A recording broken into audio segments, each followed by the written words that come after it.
Hello and welcome to 6 Minute English. I'm Alice. And I'm Rob. Did I see you arriving in a huge red pickup truck this morning? Oh yes, it's great, isn't it? It's very big and red. But, Rob, aren't you a supporter of the movement to preserve the environment? Yes. A gas-guzzling car for an environmentalist, Rob. Isn't that a contradiction? Aren't you being a hypocrite? Well, it's very fuel efficient, Alice. It's quite eco-friendly, actually. Oh, that's ridiculous, and you know it. Hypocrisy is the subject of today's show, and maybe we should start by exploring the meaning of hypocrite.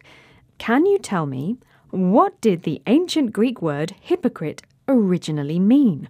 Was it A, actor, B, politician, or C, horse? OK, that's easy. I think it's B, politician.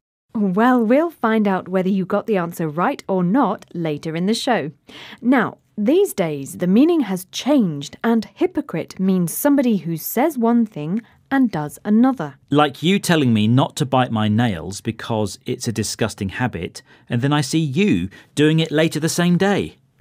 Well, sometimes it's hard to be consistent.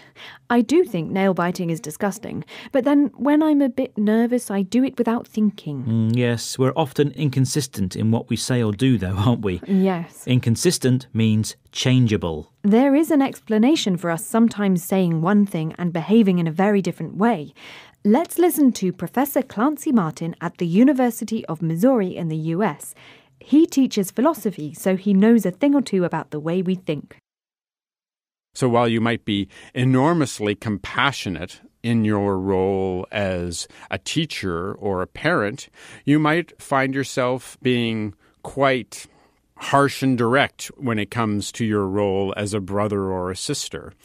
So then you see that, now wait a second, if I've got all these inconsistencies all over the place in my character, can I really say that I am a sincere and authentic individual, or am I just kind of blowing with whichever way my relationship winds kind of incline me?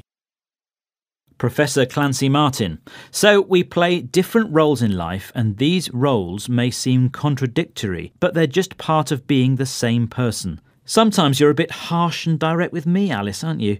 Do you see yourself as my sister? She used to pick on me. Harsh means stern and unkind. I don't mean to be unkind to you, Rob. Or maybe I could try and be more compassionate towards you. It means show a bit of sympathy and concern now and then. Offer me good words. At least promise you'll be nice to me. That you'll bring me tea and biscuits. Oh, well, that's what politicians do. They promise they will do what people want, and often they don't. And it's a big problem for them. Let's talk about politicians and hypocrisy. They have to express opinions about so many things that it's easy to catch them out being hypocritical. And then we, the public, get morally indignant about it. Yes, to catch somebody out means to discover they have made a mistake. And morally indignant means being angry about something, according to the principles of right and wrong. Let's listen to Professor Martin again talking about the difficulties of being a politician. I think in our contemporary democracy, it's become obvious to most of us that the views that we expect from our politicians and the kinds of views that get our politicians elected are maybe completely incongruous with the way they lead their personal lives and what they personally believe. And this is how it can become very morally pernicious, very morally dangerous. Okay, so we elect politicians based on their views, for example, on the environment, on education, on foreign policy, but their public views may be incongruous or not in agreement with their personal views. And the difference between their public and personal views can be pernicious. It means deadly or destructive. Politicians are under scrutiny all the time. Their personal lives, their public statements. Now, with social media, a thoughtless comment goes viral or spreads very quickly via the internet. That's true. And actually, I posted a photo of my red pickup truck earlier. Oh, has it gone viral, Rob? No, but there is a negative comment from the local conservationists. Oh dear.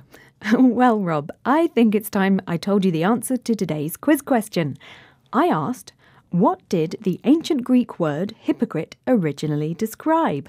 Was it A, actor, B, politician, or C, horse? And I said B, politician. And you were wrong, I'm afraid. Hippocrates was a technical term for a stage actor and was not considered an appropriate role for a public figure.